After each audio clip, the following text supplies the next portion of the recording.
Phenomenology and 20th Century European Philosophy. Let's begin with something very ordinary. Imagine you have entered a room you have never entered before. Before somebody tells you what the room is, before you could study its architecture, before you measure its dimensions, something has already happened. You have encountered the room. You see the light, you notice the temperature, you hear sounds, perhaps you feel comfortable, perhaps uneasy. Certain things attract your attention, others remain in the background. In other words, before we explain reality, reality is already being experienced by us. That very simple observation will guide this whole lecture. The philosophy we are studying asks us to reconsider a very basic question. How does the world actually appear to us before we begin explaining it? This sounds easy, but it changes many things. Much of philosophy asks questions such as what is reality? What is truth? What is the human person? How do we know things? But the thinkers we will study begin slightly differently. They ask, how is reality encountered? How does something become present to me? How do I experience another person? How do I experience my body? How do I experience time? How does fear appear? How does shame appear?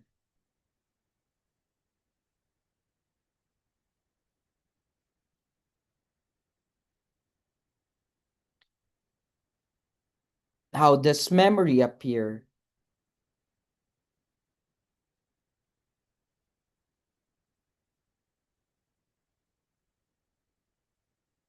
How does God, beauty, suffering, or another human being become meaningful within experience? Notice the difference. We're not immediately constructing a theory. We are first learning to look carefully at experience itself. And that is why this movement became so important in 20th century European philosophy. It gave philosophers permission to return to things that highly abstract philosophy sometimes overlooked: perception, memory, emotion, embodiment, anxiety, relationships, mortality, language, and ordinary life. So, throughout this lecture, remember one very simple principle. Before explaining experience, attend to experience. That is our starting point. The presentation begins by locating the movement in 20th century European philosophy and identifies Edmund Husserl as its principal initiator.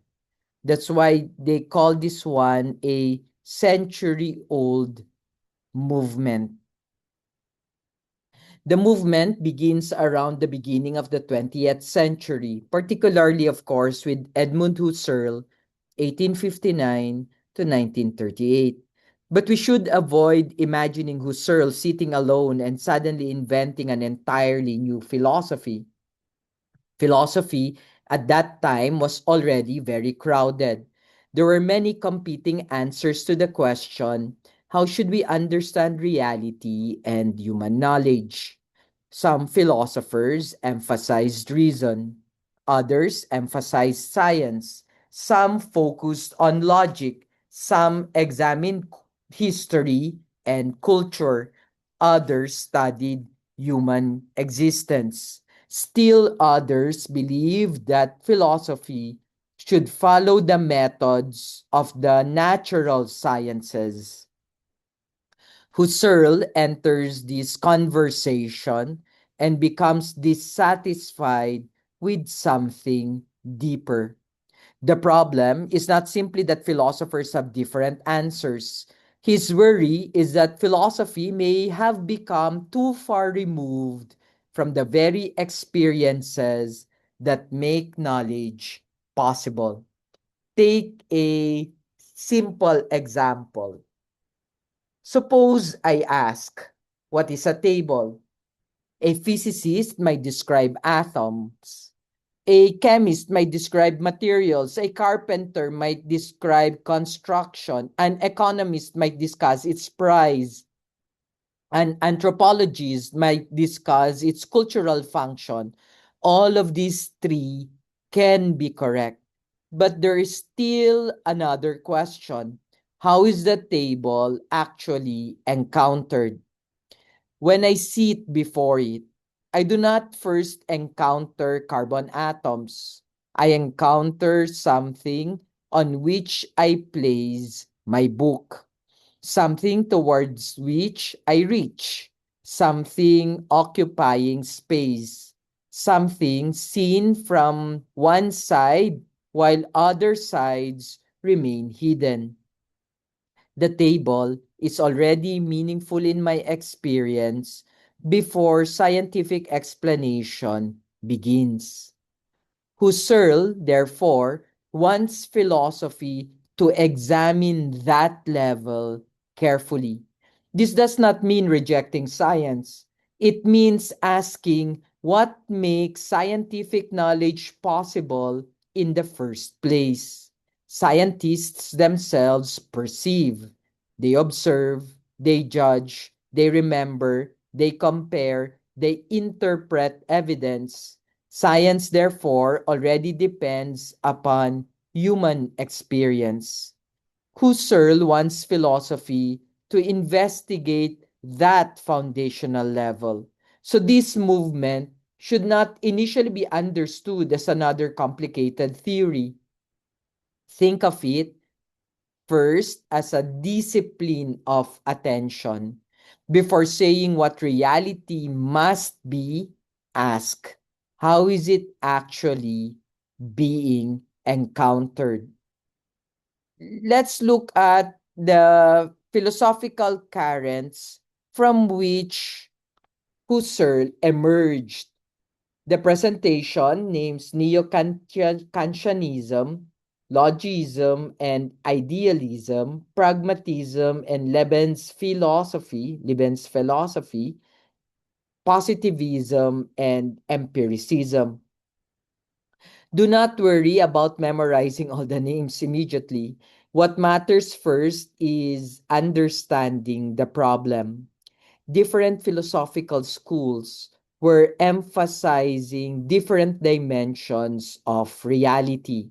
The Neo-Kantians were asking about the conditions that make knowledge possible. Thinkers associated with logism were examining the foundations of logic and mathematics.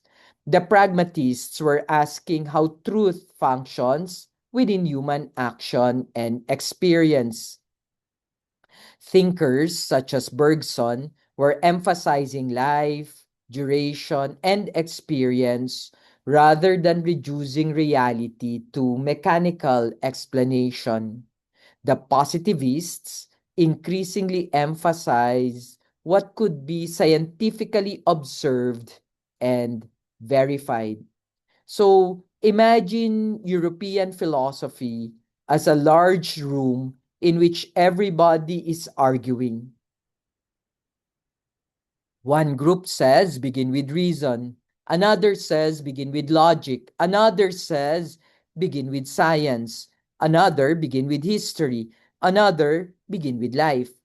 Husserl enters and asks something even more basic.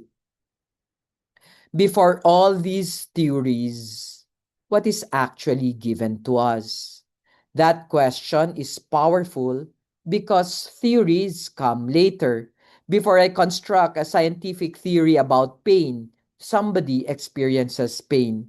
Before psychology produces a theory of grief, somebody grieves. Before theology explains prayer, somebody prays. Before sociology studies friendship, somebody encounters a friend. So Husserl is interested in the level at which meaning first becomes available. Let's take grief. A medical account may explain neurological activity. Psychology may describe stages of grieving.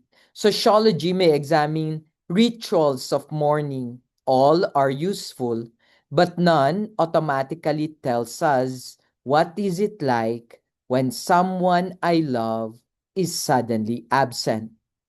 The empty chair is no longer merely a chair. A familiar song suddenly carries another meaning. A room feels different. Time itself may be slower. This is why careful description matters. Human reality cannot always be adequately understood simply by breaking it into measurable components.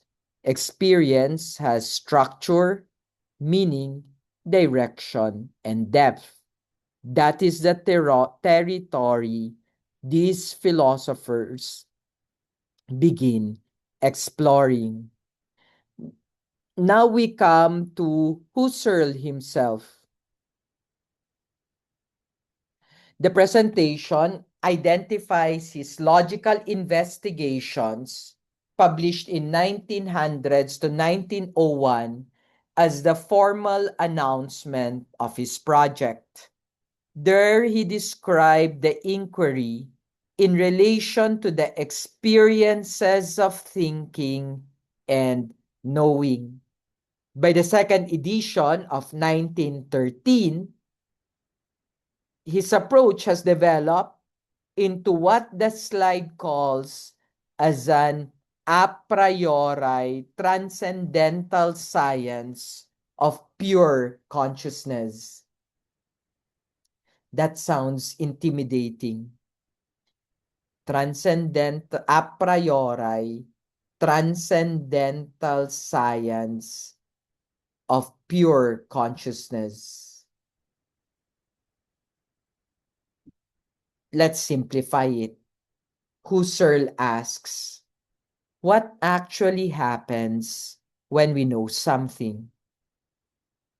Suppose I see a cup on the table. Ordinarily, I say there is a cup, and I move on.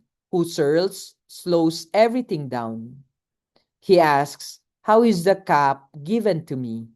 I see only one side, yet I experience it as a whole cup. Why?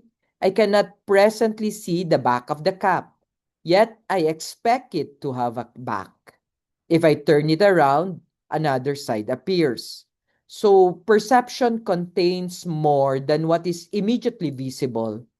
It contains expectation, continuity, memory, possibility, meaning. Now imagine hearing a melody. You never hear the whole melody in a single instant. You hear one note, then another, but somehow you hear a melody. Why? Because the previous note remains in some way with you while the next note arrives. This means consciousness is not simply a container receiving disconnected information. It actually experiences things as meaningful wholes. That is what Husserl wants to study. So instead of beginning with what exists outside consciousness, he begins with how does something become present within experience? This is why consciousness becomes central. But be careful. He's not merely saying everything is inside my head. The question is subtler. He wants to understand the relationship between the one experiencing and what is experienced. When I remember something. When I fear something. When I hope for something. When I love for something. Experience, therefore, has direction. And this relationship will become one of the most important themes later in the lecture. For now, the easiest formulation is Husserl wants philosophy to study experience from within the act of experiencing. Husserl, let's look at the important features of Husserl's project. I will look at the first two and then the second and the third later. But there are three: radical beginner, infinite tasks, and the reduction. Let's take them one by one. First, radical beginner. Husserl wanted philosophy to begin again. That does not mean pretending that Plato, Aristotle, Augustine, Descartes, Kant, and everyone before him never existed. Rather, he worried that philosophers sometimes inherit concepts and then stop asking whether those concepts still correspond to experience. Imagine somebody gives you a pair of glasses. You wear them for 20 years. Eventually, you forget that you are wearing glasses. Everything you see already comes through those lenses. Philosophical traditions can work similarly. We inherit categories: mind versus body, subject versus object, reason versus emotion, appearance versus reality, interior versus exterior. And then we automatically organize experience according to those categories. Husserl asks, what if we temporarily remove the glasses? What if we refuse, at least initially, to force experience into inherited concepts? That leads to the second point: infinite tasks. Once we begin examining experience carefully, there's almost no end to the work. We can investigate perception, memory, imagination, judgment, time, space, the body, other persons, language, emotion, value, religion, death, community. Every form of experience can be imagined. This is why Husserl gathered students around him. He did not imagine that one philosopher could complete the task. That leads us to the third insight on reduction. This is the difficult idea, so simplify it. Let's simplify it. Reduction does not mean denying reality. It means temporarily refusing to make automatic judgments about reality so that we can attend more carefully to how reality appears. Consider a very simple situation. You meet someone and immediately think he's arrogant, mayabang. That judgment may be correct, but suppose we ask what actually appeared. He avoided eye contact. He spoke very little. He did not respond to my greeting. Now we have moved from an interpretation, arrogant o mayabang, back to what was actually experienced. Perhaps later we discovered that he was grieving. Perhaps he was afraid. Perhaps he didn't hear us. The point is not that interpretation is always wrong. The point is, don't confuse your interpretation with what was actually given. This habit will become extremely important. Husserl wants philosophy to become more disciplined about this distinction. Interestingly, Husserl is a leader without followers. Now the story becomes interesting. Husserl starts a movement, students gather around him. His ideas become influential, but then something unexpected happens.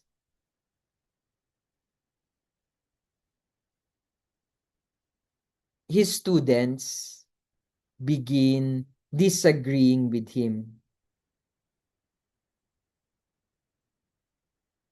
The slide even gives Husserl's description of himself as a leader without followers. It notes that relatively few of his students accepted his reduction in the form he developed it, and some believed that he had moved too close even to neo-Kantian idealism. This tells us something very important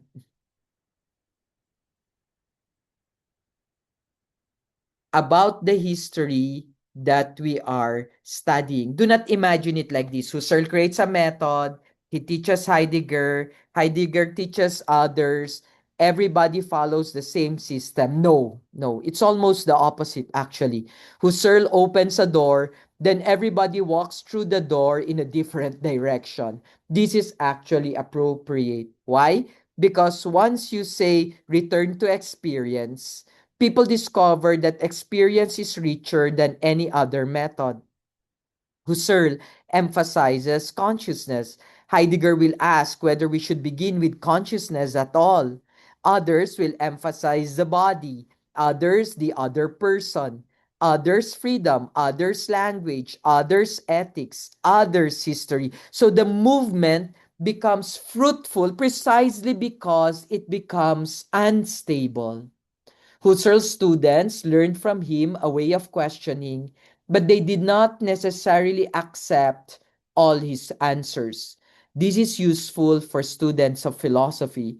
A great teacher does not simply produce copies of himself. Sometimes the deepest influence appears precisely when students begin disagreeing with the teacher. They have learned the question deeply enough to pursue it independently. And that is exactly what happens here. Let's look at the development of Max Scheler and Heidegger, for example.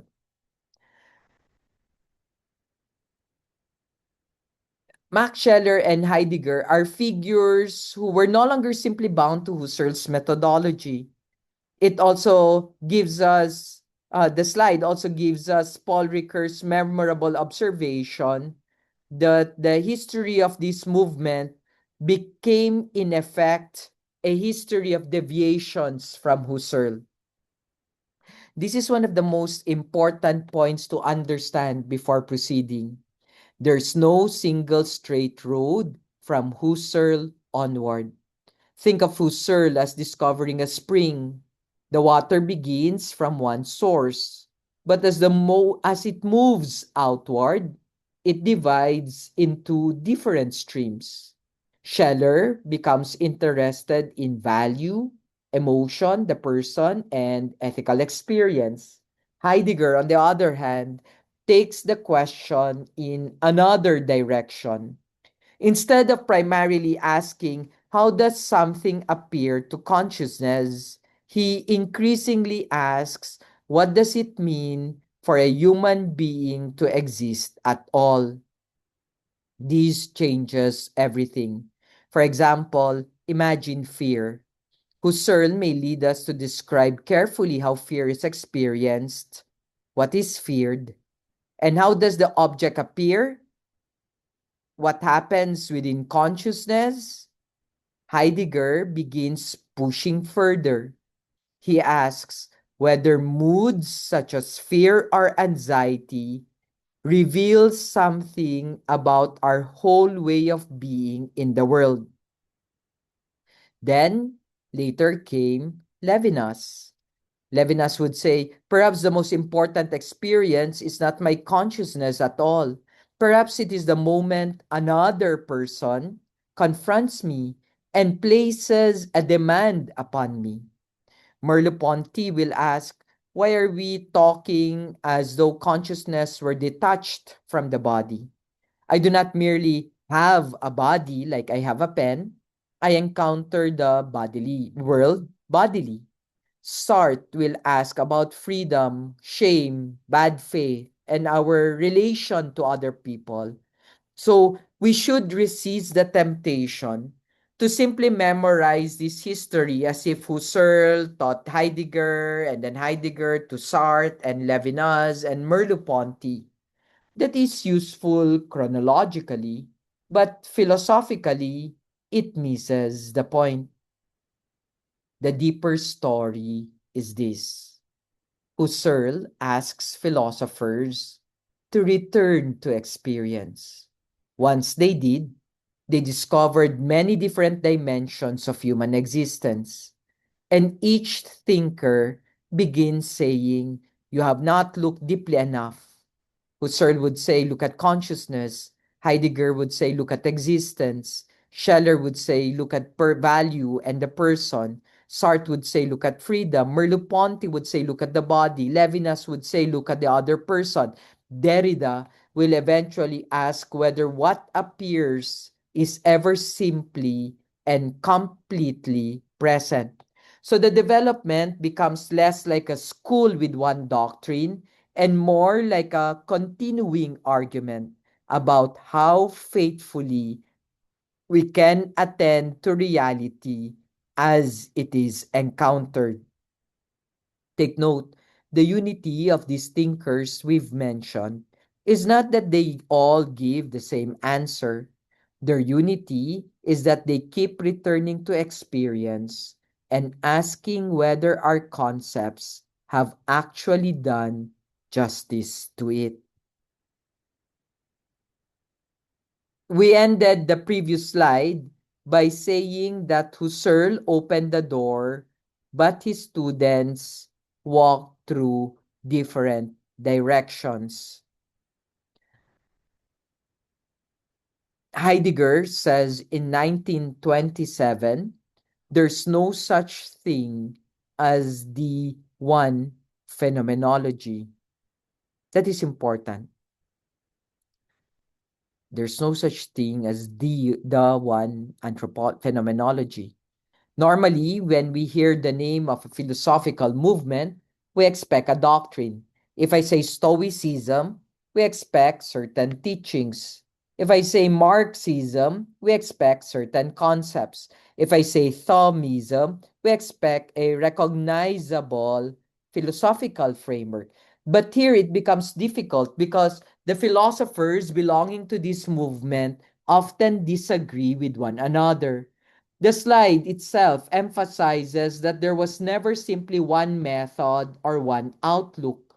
Its practitioners differed greatly in their interests, interpretations, and applications. So, what holds them together? Perhaps the simplest answer is that they share a certain suspicion. They share a simple suspicion. They suspect that our theories can sometimes prevent us from seeing what is actually happening. Suppose I ask you, what is love? Immediately, we can give definitions. Love is an emotion. Love is attraction. Love is commitment. Love is willing the good of another. These may all contain truth, but now change the question. How is love actually experienced? Suddenly, things become more complicated. Love can involve joy, but also fear, waiting, absence, memory, jealousy, vulnerability, responsibility, sacrifice. A definition gives us something important, but the experience may be richer than the definition. That is what these thinkers continually discover. And because human experience is so rich, Different philosophers emphasize different dimensions of it. So there's no single system. There is instead a shared determination. Do not allow concepts to replace the things being experienced. Do not allow to replace the things, do not allow the concepts to replace the things being experienced. There was a period, of course, when phenomenology became enormously influential, especially in European philosophy.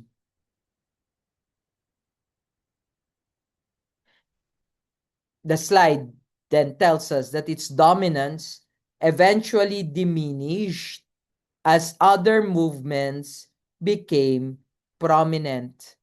Structuralism and post-structuralism, deconstruction and postmodernism, analytic philosophy. But we need to understand something. A philosophical movement can lose its dominant position without disappearing. Sometimes its ideas become so deeply absorbed into other disciplines that we stop noticing where they came from. Think about many questions we now consider normal. What is the experience of illness? What is the experience of being marginalized? What is the experience of trauma? What is embodiment? How does a person experiences pain? How does a person experience space? How do we experience another another person's presence? How does technology change our experience of the world?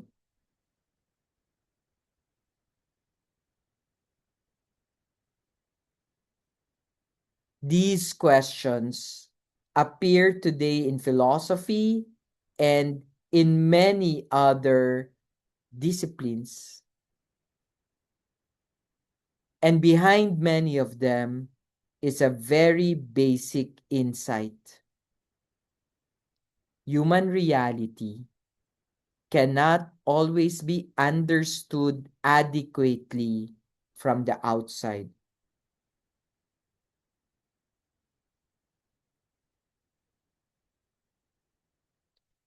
There is also the world as lived. Consider illness. Medicine may tell me your blood pressure is 160 over 100. That is important objective information. But the patient may be asking, why am I afraid? What happens to my family if this gets worse? Why does my body suddenly feel unreliable? Why does the hospital make me feel that I have lost control of my life? The laboratory results and the lived experience are not competitors. They are different ways in which the same human reality becomes accessible. This distinction will become increasingly important as we proceed forward. Of course, I have to remind the class again that I'm using the as a resource and as our text Introduction to Phenomenology by Dermot Moran. Dermot Moran will become the text that we will try to engage.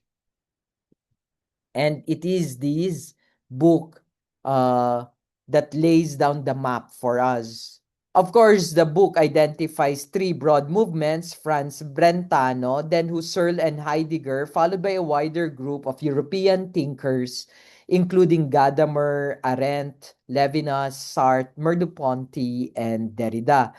But rather than treating this merely as a list of philosophers, I want you to see it as the development of a question. The question begins: what is consciousness doing when it experiences something? What is consciousness doing when it experiences something? Brentano will help formulate the problem.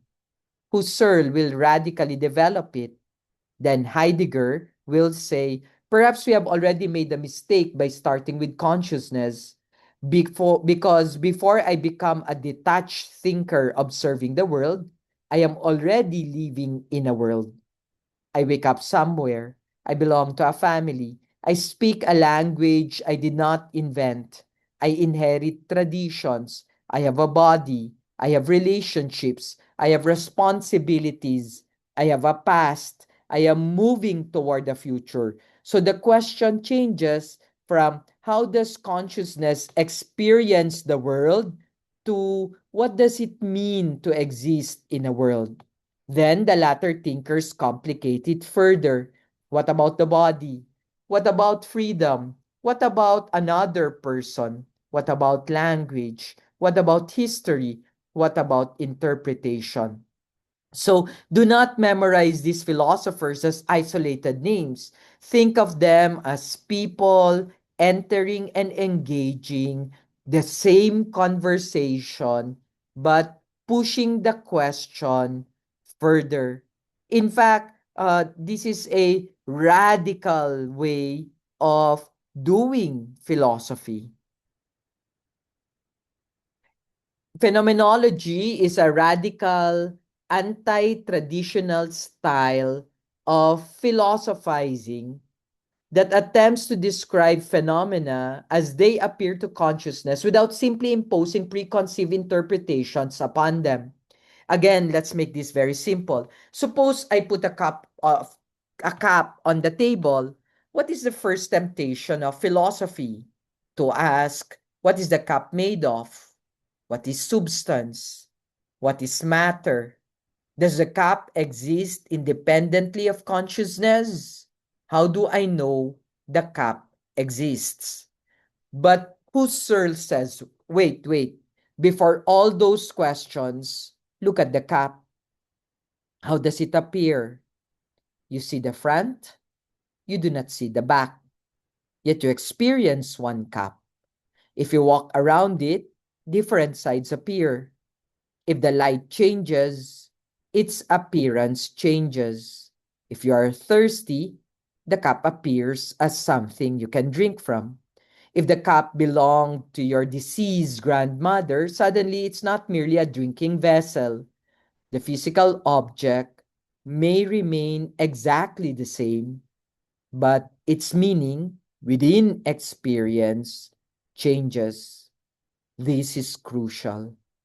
The world we inhabit is never simply a collection of neutral objects. Things appear within contexts of meaning. A chair is something to sit on. A door is something through which I pass. A classroom is a place in which I learn. A chapel is not experienced merely as a building with walls and chairs. A photograph may be nothing more than ink and paper physically, but to someone grieving, it can become almost unbearably meaningful.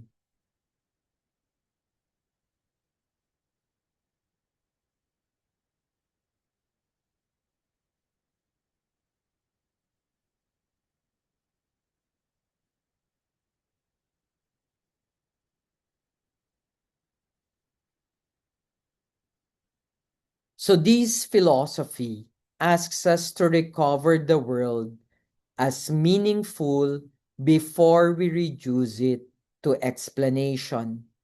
That is why the approach is radical. Radical comes from the root word radix, or from the etymology radix, which means root. If it wants to go back to the root of our encounter with reality. So let's look at, there are three core commitments of phenomenology: freedom from prejudice, back to the things themselves, concrete lived experience.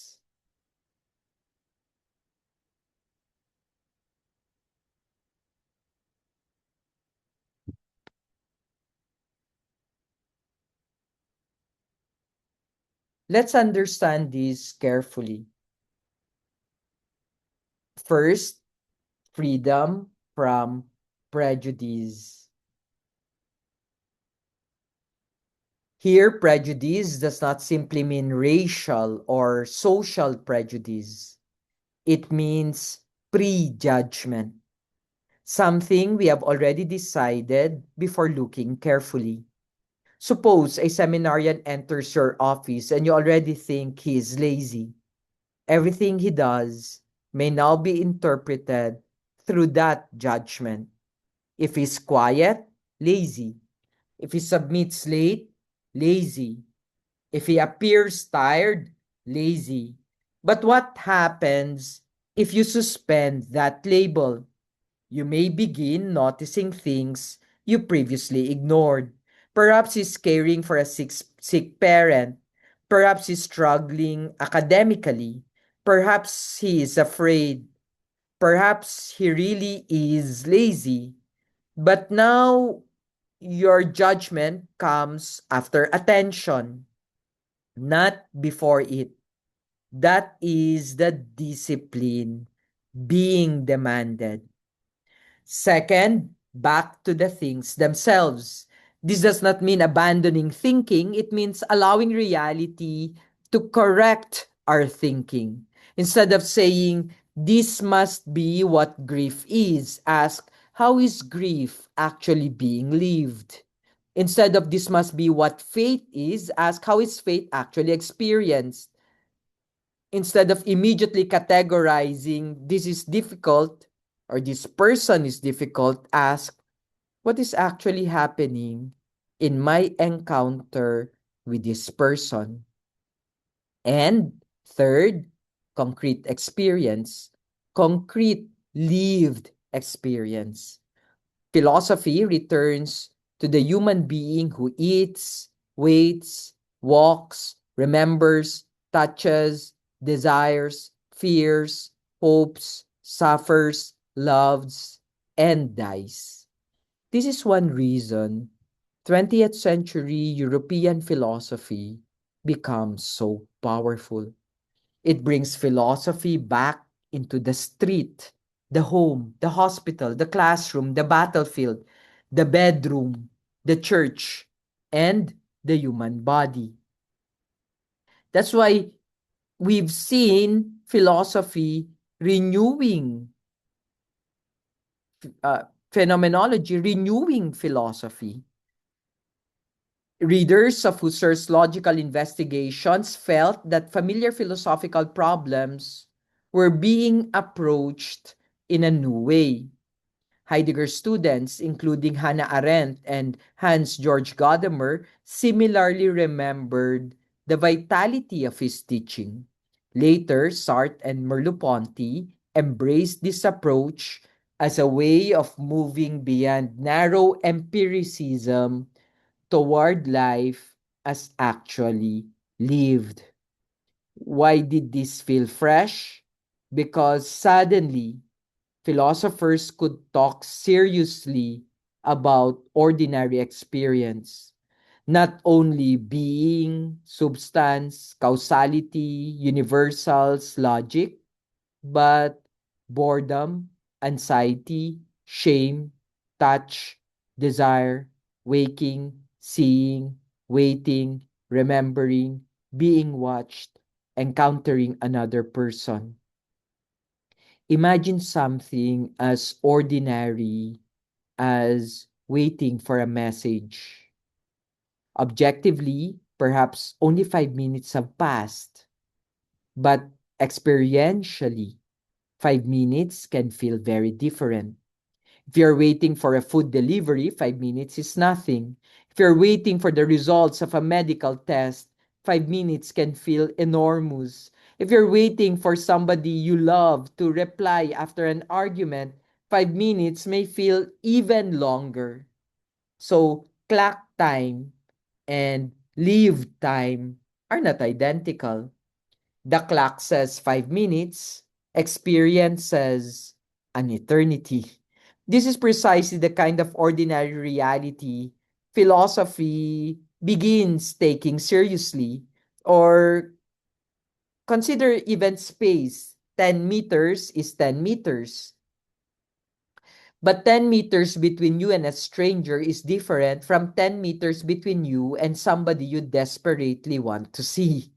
Physical distance remains measurable, but live distance has meaning. So, philosophy discovers again that human beings do not simply occupy a measurable universe. In fact, we inhabit a meaningful world. Here we need to look at Sartre and Levinas. The slide says that Sartre could philosophize even about an ordinary object such as a wine glass, while carefully describing emotional, affective, and imaginative life. It also specifically mentions his analysis of shame and self-deception. Levinas, meanwhile, attends to the way another human being enters the horizon of my experience as a demand or call that moves me beyond satisfaction. Let's begin with Sartre.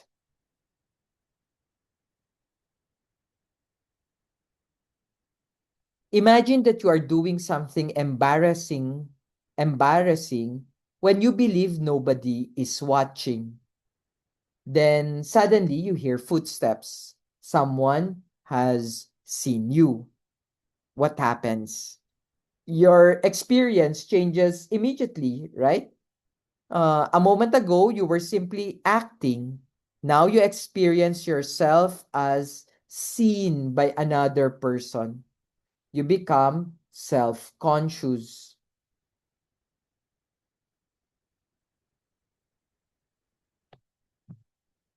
Your face becomes warm. You want to hide.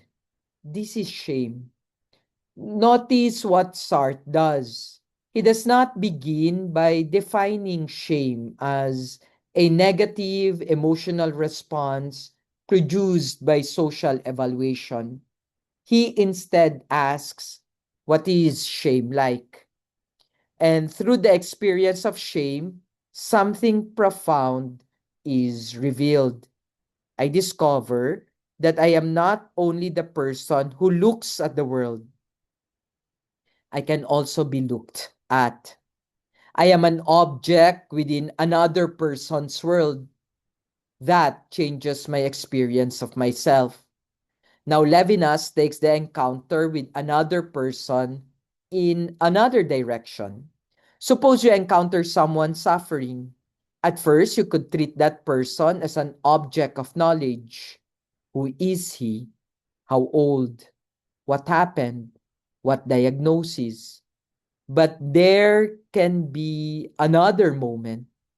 The suffering person seems to say, even without words, do not abandon me. Now the other person is no longer simply something I observe. The other person addresses me. The encounter becomes ethical. I am called to respond. This will become enormously important later because philosophy begins moving from what can I know toward what does the presence of another person demand from me. That is a major transformation. Husserl and Heidegger really was interested in overcoming traditional epistemology. Let me just cut the title.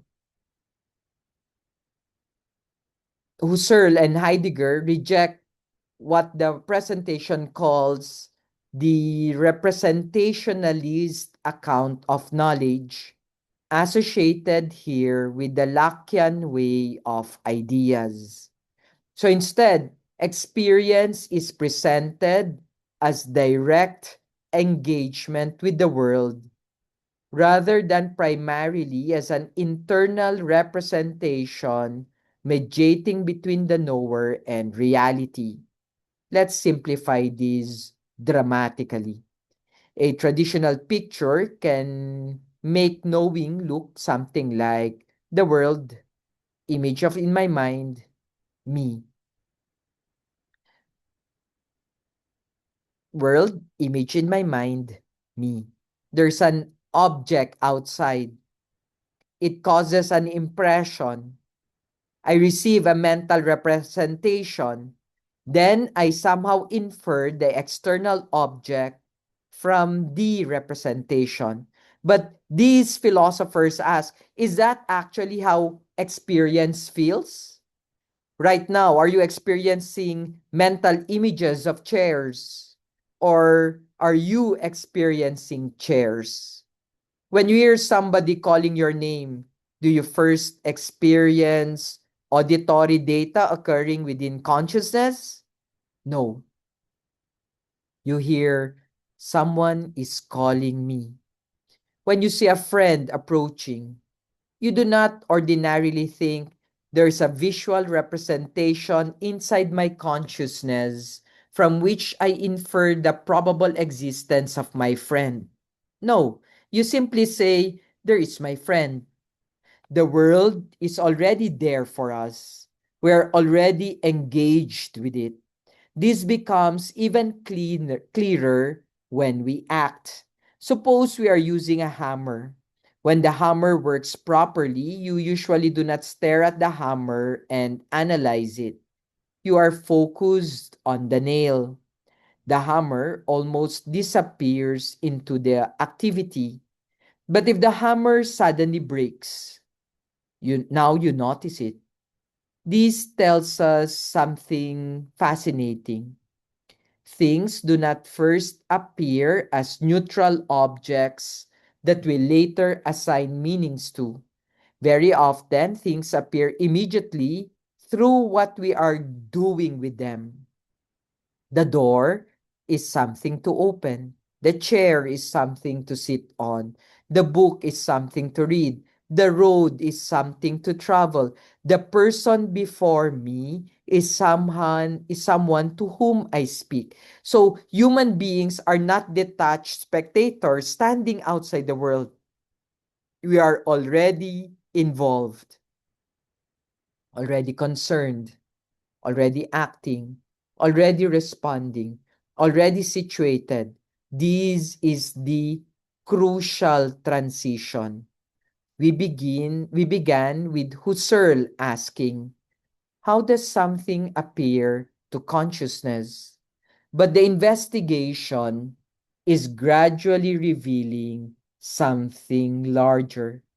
Perhaps consciousness itself cannot be understood apart from the world in which it lives. And that prepares us for what comes next. So we do not first live inside theories. We first find ourselves already encountering a meaningful world. Philosophy begins by learning to attend to that encounter. But before we go to Husserl, let's go first to the thinkers before Husserl. No? We need to correct one possible misunderstanding about phenomenology. Husserl did not invent the word. The term already had a history. The slide identifies Lambert, Kant, Fichte, and Hegel as important earlier users. But they did not all mean exactly the same thing with it. Let's begin simply with the Greek. Phenomenon means something like that which appears or that which shows itself. Logos can mean account, discourse, or study. So, at the most basic level, we are dealing with an attempt to give an account of what appears. But that can immediately create a philosophical problem because something can appear one way and actually be another way. You see something in the distance. You think there is a person standing there. You come close, it is a tree. So there is appearance and then there is reality.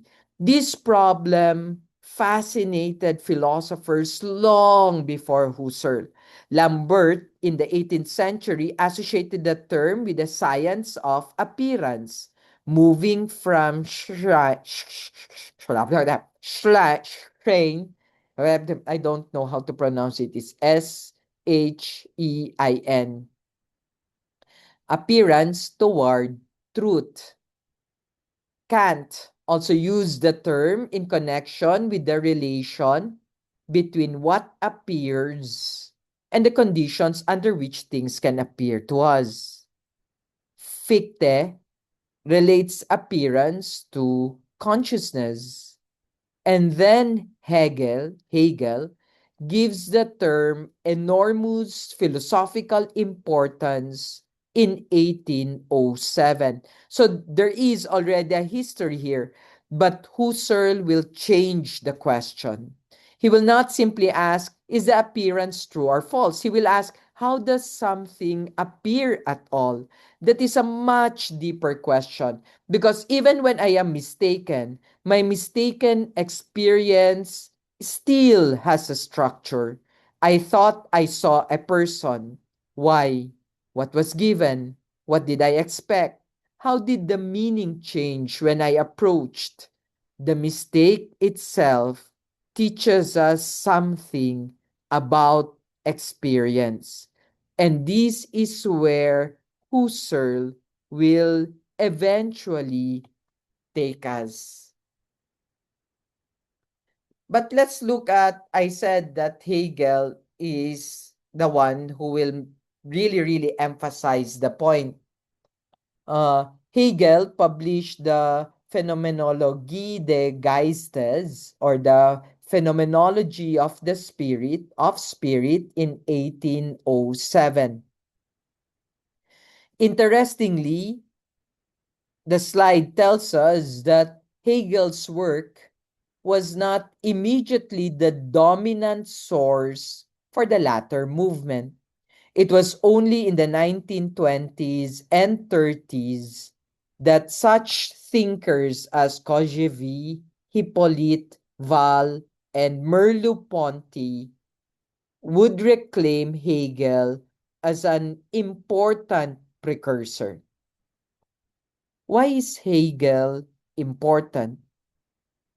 Because Hegel understands consciousness as something that develops through experience. We do not simply begin with complete knowledge. We encounter the world. We make judgments. Our judgments fail. We discover contradictions. We change. And through that process, consciousness develops. This is a beautiful insight. Think of your own life. At 18 years old, you may say, I know exactly what love is. Then you actually love somebody. You discover sacrifice, conflict, disappointment, forgiveness, loss. Then your understanding changes.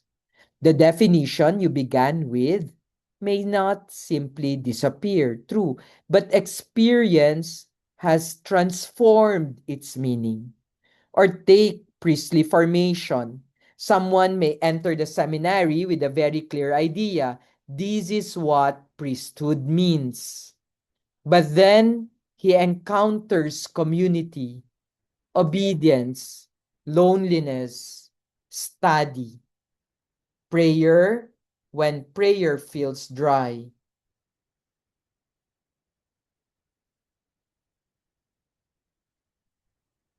People who are difficult to love, his own weakness.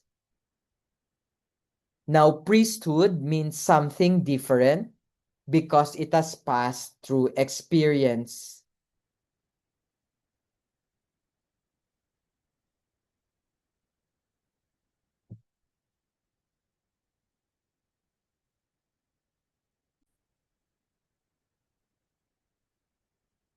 Sorry that I have to pause the recording precisely because uh,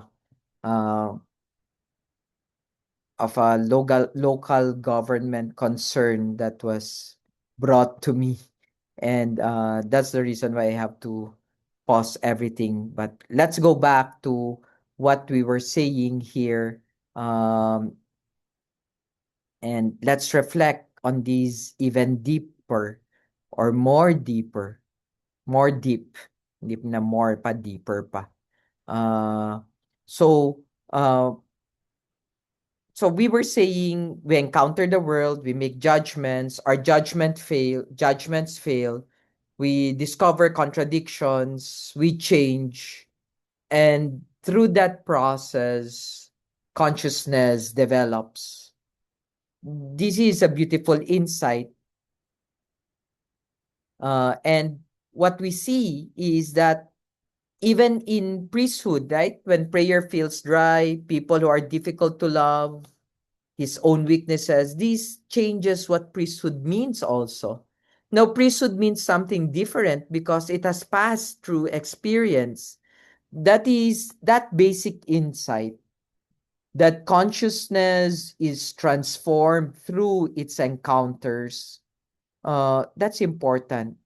Hegel's project is much larger and even more systematic than Husserl's. So we should not confuse Hegel's use of the word with Husserl's. The connection is historical and philosophical, but they are actually not doing exactly the same thing. Now we see Brentano and Mack. Uh, Brentano is especially important in our study. Uh, the slide states that Brentano's use of the term in 1889 was the direct inspiration of Husserl. Rather than Kant or Hegel, it also notes that Mach proposed a general physical phenomenology grounded in lived experience and was later acknowledged by Husserl as its forerunner. Why is Brentano important? Because Husserl actually studied under him. And Brentano taught him something very simple but revolutionary. Before explaining mental life, describe it carefully. Suppose someone is angry.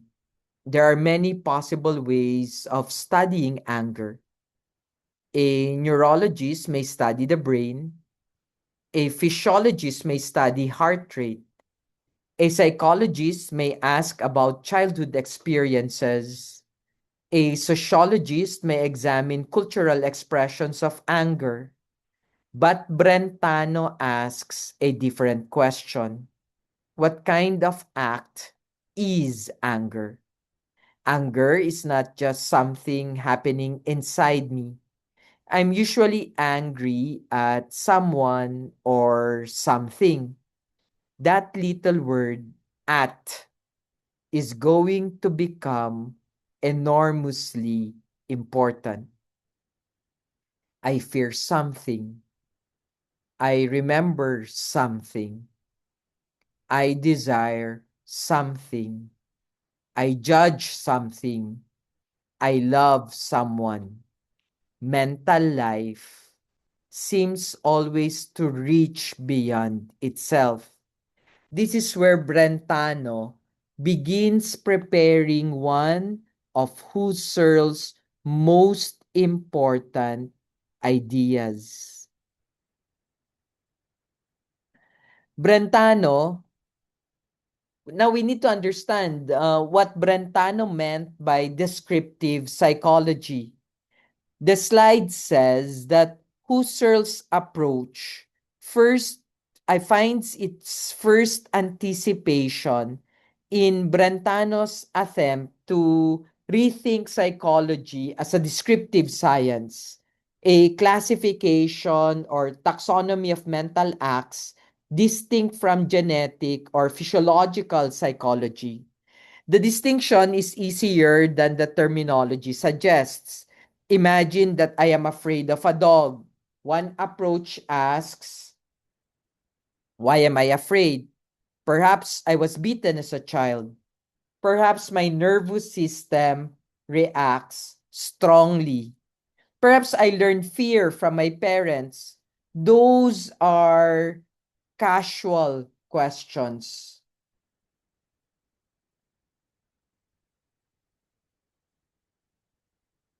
Brentano asks something prior. What is happening when I fear? There is me. There is fear. There is something feared. The fear has a direction. Now compare that with remembering the dog. Same dog, different act. I am no longer afraid of the dog presently before me. I am remembering a dog that is absent. Or I imagine a dog that never existed. Or I hope to own a dog someday. The object may be similar, but the way the object is present to me changes. That is crucial. Seeing is not remembering.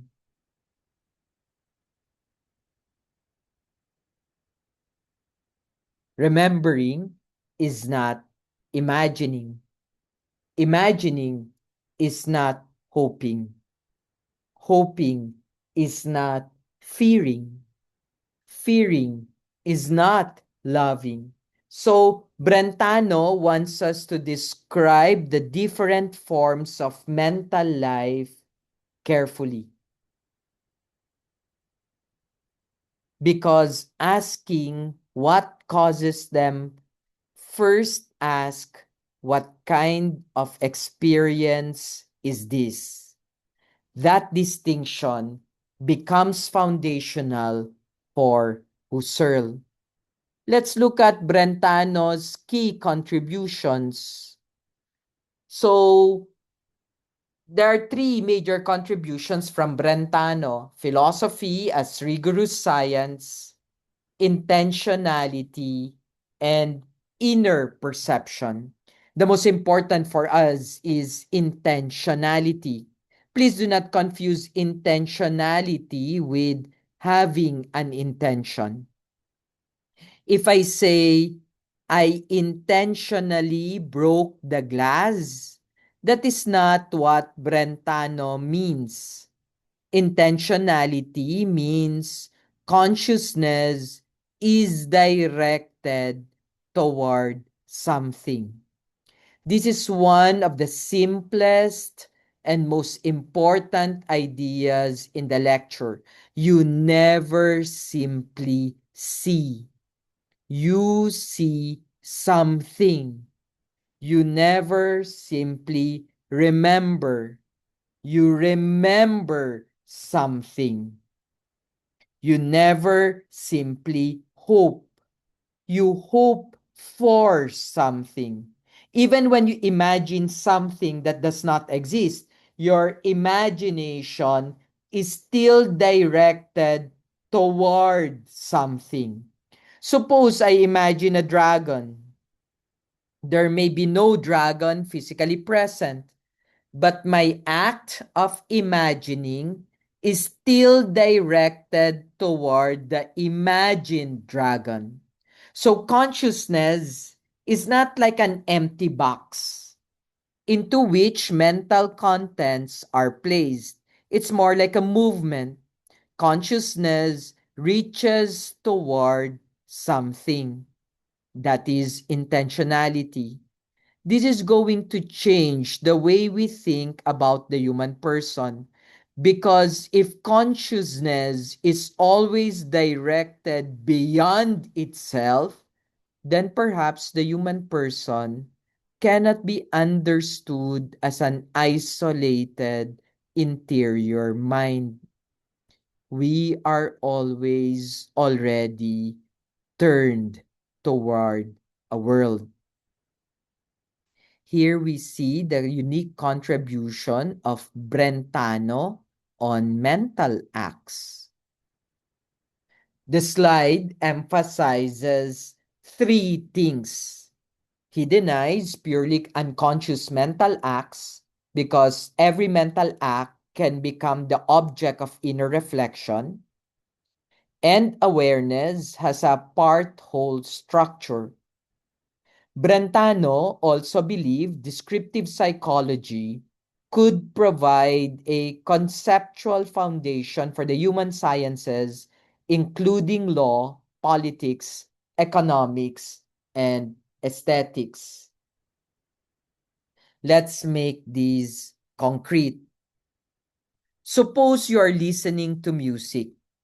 You are primarily aware of the music. You are not constantly thinking. I am now hearing. I am still hearing. I continue to hear. That would destroy the experience. But there's still some implicit awareness that I am hearing.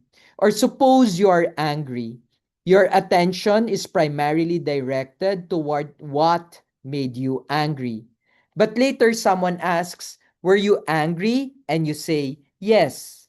How did you know? Because there was some awareness of your own act even while your attention was primarily directed outward. This is Brentano's idea of inner perception. There is the primary act, I see the tree, and there is an implicit secondary awareness, I am seeing. This is subtle but important. It means that consciousness does not only reveal objects. In some sense, consciousness also reveals itself. When I experience something, I'm not merely receiving information about the world. I am also living through a particular way of encountering that world. Now we arrive at Husserl's method more carefully. The slide introduces a formidable German term, Prinzip der Voraussetzungslosigkeit. Voraussetzungslosigkeit, or the principle of presupposition presuppositionlessness. But the idea is much simpler than the word. The slide explains it as setting aside philosophical theorizing so that we describe only what is given directly to in intuition. In simple language, do not decide what you are going to find before you look. That is the discipline. Suppose someone comes to you crying, you might immediately say, she's depressed. Maybe. But first, what is happening? She's crying. Her hands are trembling. She cannot speak easily. She keeps looking at the floor. She says, I do not know what to do. Notice the difference. Depressed is already an interpretation. The other statements remain closer to what is given. This does not mean interpretation is forbidden. Eventually, we must interpret. But Husserl is teaching us a discipline. First, learn to see. Before diagnosis, attend. Before explanation, describe. Before judgment, listen. This is why the image is so appropriate, an empty canvas. The point is not that the mind literally becomes blank. That is impossible. Rather, the image reminds us not to paint the picture before reality has had the opportunity to show itself. That is humility. Reality gets the first word. Now, we encounter another German term, no? Uh, and in fact, this is the most famous slogan associated with Husserl, Zuden Sachen selbst, back to the things themselves. The slide connects this demand with Husserl's logical investigations and explains that the goal is not merely to examine concepts linguistically, but to return to the self-givenness of what is encountered in intuition. What does back to the things themselves mean? It means do not remain trapped inside what people have said about reality. Return to reality. Suppose we are discussing friendship.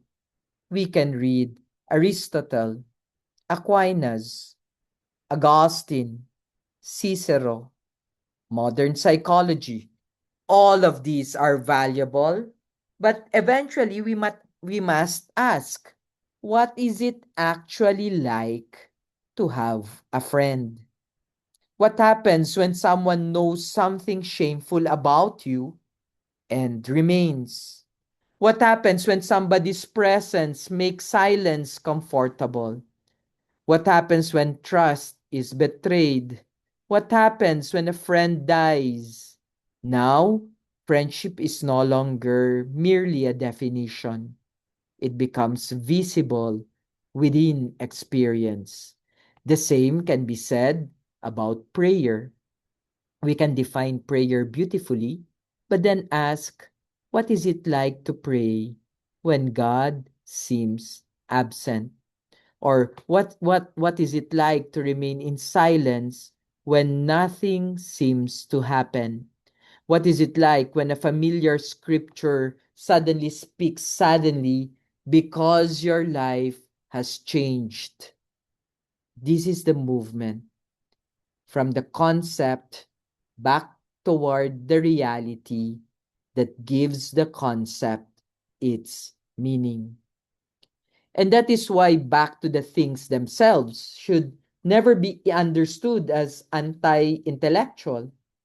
It's actually a demand for greater intellectual honesty.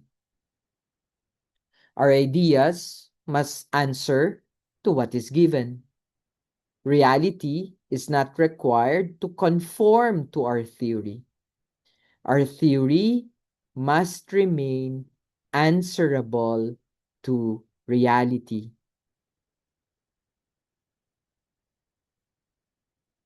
This leads us to intuition.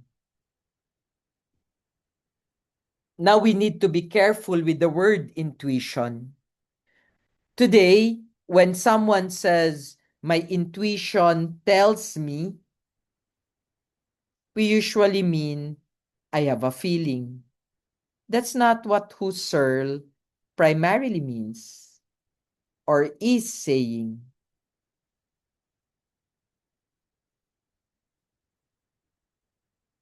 The slide contrasts several thinkers. For Husserl, intuition are hard-won insights comparable to mathematical discoveries and represent the highest stage of knowledge. Bergson describes intuition differently as an intellectual sympathy that enters into what is unique in an object. Dilthey and William James also emphasize intuition in different ways. The slide warns that this language sometimes led the movement to be mistaken for irrational mysticism, which was far from Husserl's intention. So what does Husserl mean? Think about seeing something clearly. Suppose someone tells you there's a red book on the table. That is information. But then you turn around and see the red book yourself. Something changes. The thing is now present. Or consider mathematics. Someone tells you uh, to answer a problem. But that is different from the moment when you suddenly see why the answer must be correct. Students know this experience. You can memorize a formula, you can repeat it, you can even pass an exam using it.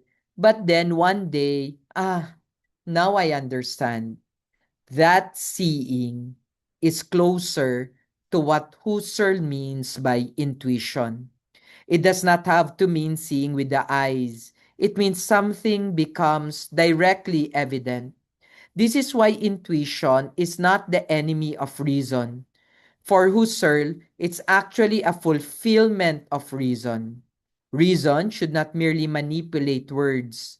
Eventually, what we are talking about must become evident. And this gives us the bridge to the succeeding slides. Because Husserl will now soon make a strong claim. What is genuinely given must be allowed to give itself in the way that it gives itself. This will lead us to his principle of all principles, the epoche, the different forms of reduction, and eventually the Lebenswelt or life world. So we began with appearance, and Brentano taught us to describe the act of experiencing.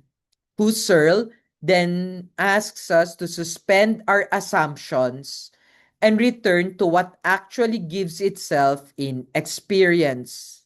So, do not begin with what you think the thing must be. Begin with how the thing actually shows itself. And this, remember, we're still in the introduction, so we're still laying down the huge movement before we start discussing our thinkers next. And remember, the next thinker will be Brentano already. And Brentano is a very difficult thinker to understand, but Husserl too is difficult anyway, so we might as well just continue. So we ended the previous slide with the intuition. or the word intuition. Remember, this is only the first set, and I will end with slide 31 actually. Now Husserl gives us what he calls the principle of all principles. Every originary presentive intuition is a legitimizing source of cognition. The central idea is that whatever is genuinely given in experience must initially be received as it gives itself. Let's make this much simpler. Suppose I ask you, what is rain? Science can give us an excellent answer: condensation, water droplets, atmospheric conditions, precipitation.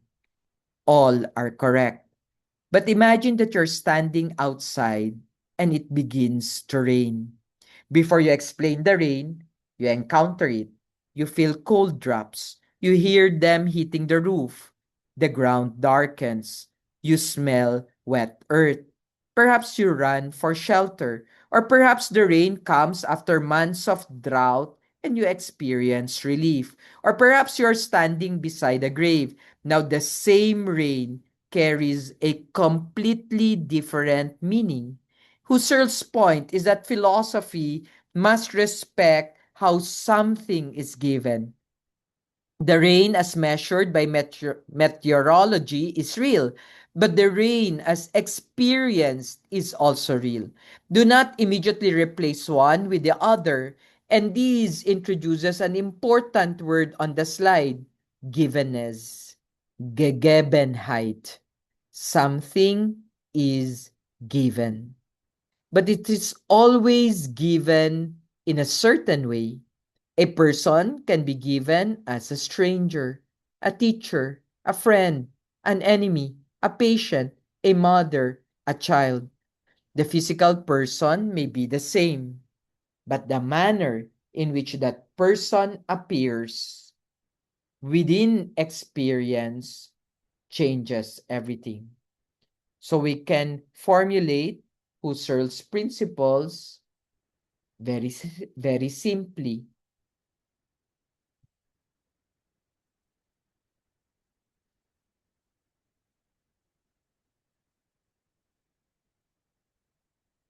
Allow what appears to show itself in the way it actually appears. Do not force it prematurely into a category. And this leads us to discussions on the epoche. Of course, there will be a more clear discussion of this one. Uh, the slide defines epoche as the suspension of the natural attitude. Husserl brackets scientific, philosophical, and everyday assumptions, not because he thinks they are necessarily false, but so that attention can be directed toward phenomena in their modes of givenness. This is often made unnecessarily complicated. Think of the epoche as saying, from the moment, for the moment, I will not decide. Not that is false, not that does not exist. Simply, I will put that judgment aside for now. Suppose someone tells you, my father never loved me. What is our immediate temptation? Maybe, surely your father loved you. Or, why do you say that? Or, you should forgive him. Or, perhaps you misunderstood him. All of these responses may eventually have a place. But first, what does it mean for this person to experience his father as someone who never loved him? Stay there. Listen. What happened? What memories emerge? What does father mean to this person? What does love mean? What does the absence of love feel like? This is the discipline of suspension. You temporarily resist the urge to correct, diagnose, explain, or judge. Why? Because sometimes our explanations make us stop listening. The epoche creates a space in which the experience can speak. Because it's just an overview, that's why we will go very fast, and we look at the reductions also of Husserl. There are three: epoche, eidetic reduction, transcendental reduction. Husserl believed these procedures help exclude distortions and reveal conscious processes more directly. He regarded the reduction as one of his greatest discoveries. Let's keep them simple. First, epoche, suspend. Put your assumptions in brackets. Second, eidetic reduction. Ask what is essential. After looking carefully at many experiences, ask what must be present for this experience to remain what it is. Take friendship. Does friendship require being physically together every day? No. Does friendship require always agreeing? No. Does friendship require never hurting one another? Apparently not. So what makes friendship friendship?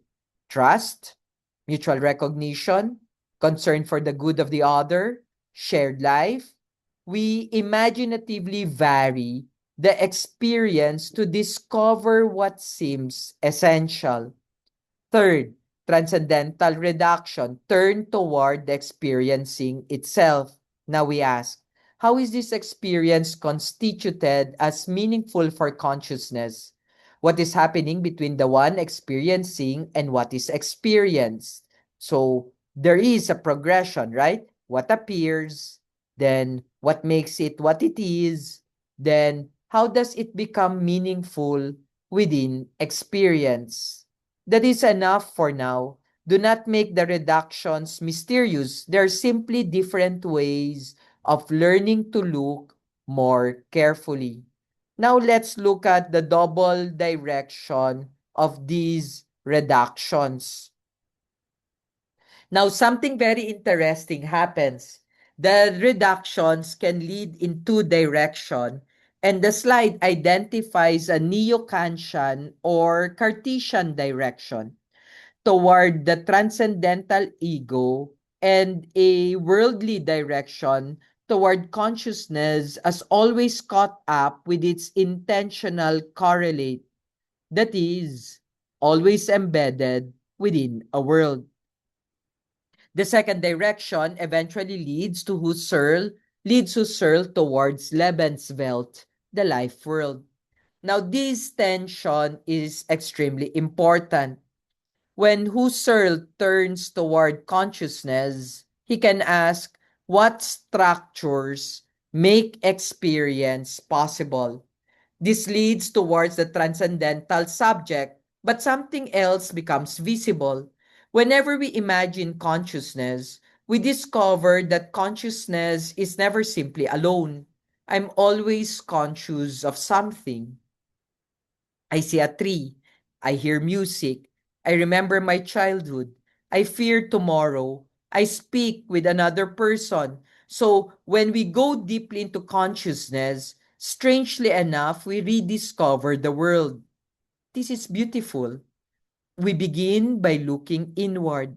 But the deeper we look, the more we discover that human existence is always reaching outward. I cannot understand seeing without something seen. I cannot understand loving without someone loved. I cannot understand grieving without something lost. I cannot understand hoping without a future toward which hope moves. So consciousness and the world cannot easily be separated. This tension will become very important for Heidegger. He will eventually say, why begin with an isolated consciousness at all? Human beings are already in a world, but Husserl himself is already moving toward this insight. That's why he will speak of the Lebenswelt. In Lebenswelt, the life world, the slide describes it as the world of pre-predicative experience or experience before judgment. and quotes Husserl's description of it as the world in which we are always living, already living, which provides the ground for our acts of knowing. Again, let's simplify it. I mean, by now you already understand, no? Phenomenology is difficult to understand, no? It's just complicated. But again, we can simplify. Before there is a scientific world, there is the world we live in. Before I know that water is H2O, I drink water. Before I study acoustics, I hear my mother's voice. Before I understand physiology, I feel pain. Before I study theology, I may already pray. Before I study sociology, I already belong to a family. Before I study economics, I have already experienced having enough or not having enough. This is the life world. It is the ordinary world that is already meaningful before scientific analysis begins. Look at a church. An architect sees structure, an engineer sees forces and materials, an art historian sees style, a theologian sees symbols, but someone who was baptized there may enter and remember, my father carried me here. Someone else remembers a wedding, another a funeral, same building, different world of meaning. The life world is not simply subjective fantasy. It is the world as inhabited, the world as meaningful, the world in which we already live before we begin constructing theories about it. That's the reason why we have to distinguish the life world versus the scientific world. Husserl describes the scientific view from nowhere as an idealization abstracted from ordinary experience. Objects are always encountered from perspectives, and consciousness unfolds through temporal flow. We need to be very careful here. Husserl is not attacking science.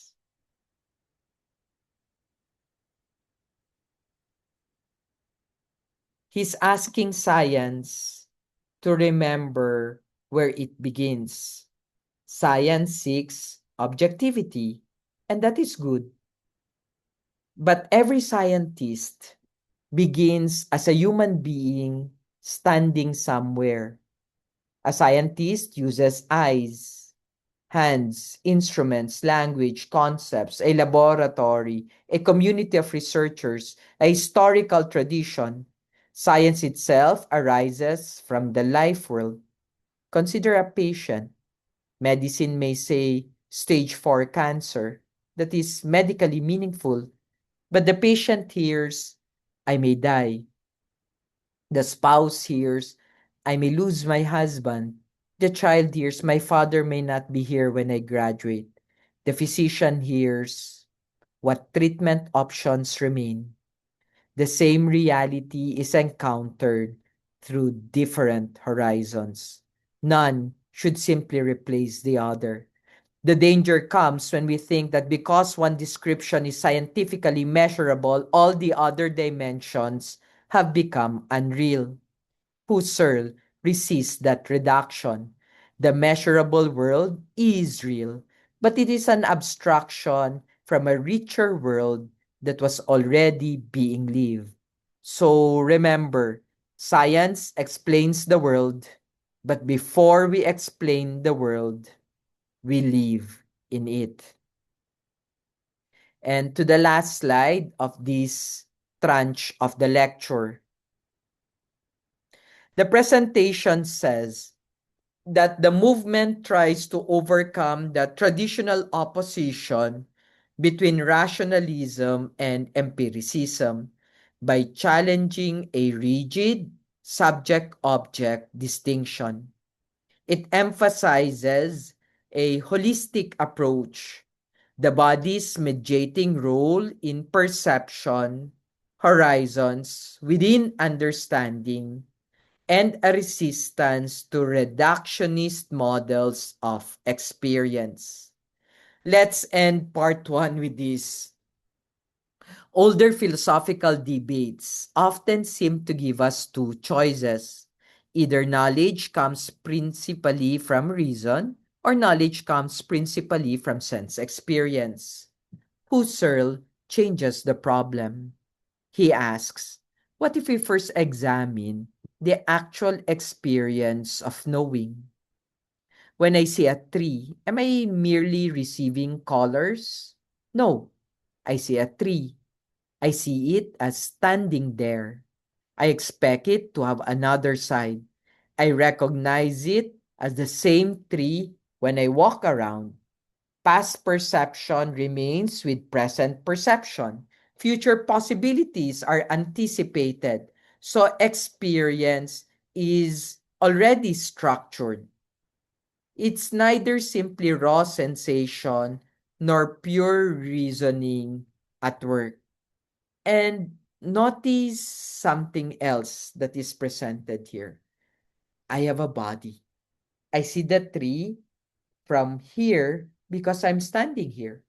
If I move, the tree appears differently. If I approach it, details become visible. If I walk it, behind it, another side appears. So perception is always situated. There's no human seeing from nowhere. There's always a here, a now, a body, a perspective, a history. And yet, this is crucial. We'll still encounter a world that exceeds us. The tree is not simply my creation. Another person can walk around it. Someone else can touch it. We can meet at the same tree. So the challenge is not to choose between subject or object. The deeper question becomes how are self and world already related within experience? That is where part one, this tranche should end. We began with Husserl asking us to reflect, to return to experience. We suspended assumptions, we attended to what is given, we discovered that consciousness is always directed beyond itself. And finally, we discovered something unexpected. When we look carefully at consciousness, we find a world that prepares us into part two of this recording because Heidegger will now make a radical move. He will effectively say, perhaps we should stop beginning with consciousness altogether. We do not first exist as minds looking outside at the world. We wake up and discover that we are already here, already somewhere, already among others, already carrying a past, already concerned about a future, already involved, already in the world. And that is where Heidegger begins. And we will see that in part two of our introductory lecture on phenomenology. Thank you very much for listening, everyone.